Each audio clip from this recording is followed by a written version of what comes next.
bienvenue. Je suis Karine Touré-Ibitia, présidente de WILAT.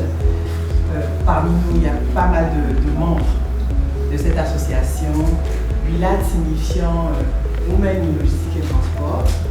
Et aujourd'hui, c'est vraiment un honneur. C'est vrai que c'est assez détendu. Léna, qui est notre MC, a vraiment déjà brisé la glace. On a appris à se connaître. J'étais un peu surprise de savoir que je connaissais pas mal de personnes. C'était une surprise agréable de savoir que je connaissais pas mal de personnes dans la salle. Et bien, vraiment, merci beaucoup d'avoir répondu spontanément à l'invitation. Une carrière impactante, c'est surtout une carrière qui a du sens. Vraiment, j'insiste beaucoup là-dessus parce que de plus en plus, on est amené à rencontrer des professionnels qui perdent ce sens-là du travail. Et quand on a cette perte de sens, on n'a pas un certain épanouissement. Donc déjà, une carrière impactante, c'est cette carrière-là qui a du sens pour soi-même et qui a aussi un certain sens pour les autres dans la mesure où on peut apporter de la valeur aux autres. De mon expérience, il y a des moments, comme Marius l'a dit, il y a des moments précis des opportunités qu'il faut saisir. Donc, au moment où on vous embauche, il ne faut pas se vendre moins cher comme disent les Ivoiriens. Donc, au moment où on vous embauche, parce que le recruteur a vu ce que vous valez, etc. Donc, c'est le moment où vous devez vraiment mettre la barre très haute. Et quand vous changez de poste, surtout si c'est votre entreprise ou quelqu'un qui vous le propose, vous êtes en position de force en fait pour négocier également quand vous changez de poste. Et dans la société où j'ai beaucoup travaillé aussi, en fait, c'est vrai que Marie a dit qu'il ne faut pas tenir compte des grilles salariales et tout ça, mais il y a quand même comme un pourcentage. Je veux dire, les salaires, c'est entre 80 à 110 ou 120% du salaire de base dans la catégorie, dans la fonction. Il faut connaître en fait comment est-ce que ça fonctionne dans l'entreprise où vous êtes pour pouvoir jouer sur cette fourchette. John Maxwell, que j'ai connu il n'y a pas très longtemps, mais qui m'a permis de mettre des mots sur mes expériences vécues.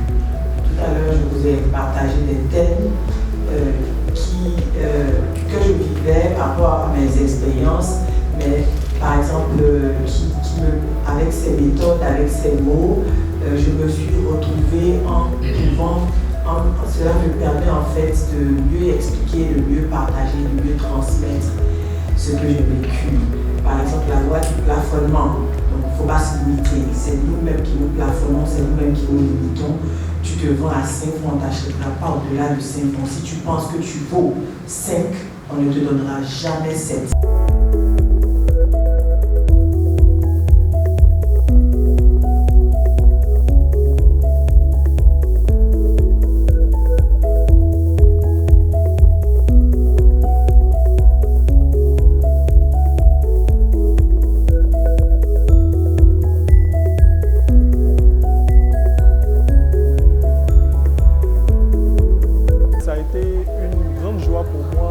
Panéliste à ce premier meet-up de WILAT. Alors nous avons discuté au sujet des stéréotypes à surpasser afin d'avoir une carrière impactante. Alors l'expérience a été exceptionnelle, nous avons été très enrichis tant par les panélistes que par les participants. Et je suis nouvellement WILAT. Je suis venue ce soir au panel dont l'objet était de discuter, d'échanger sur les stéréotypes soumis aux femmes dans le milieu de l'industrie et de la logistique et des achats. J'ai beaucoup apprécié ce panel parce que j'ai appris énormément. Je me suis rendu compte que les problématiques exposées étaient vécues par bon nombre de femmes et on se sent seul, on se sent souvent pas comprise.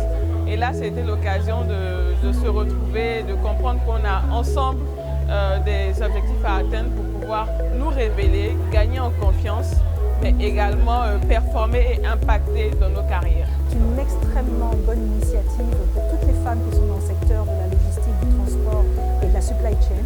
Nous avions besoin de cela.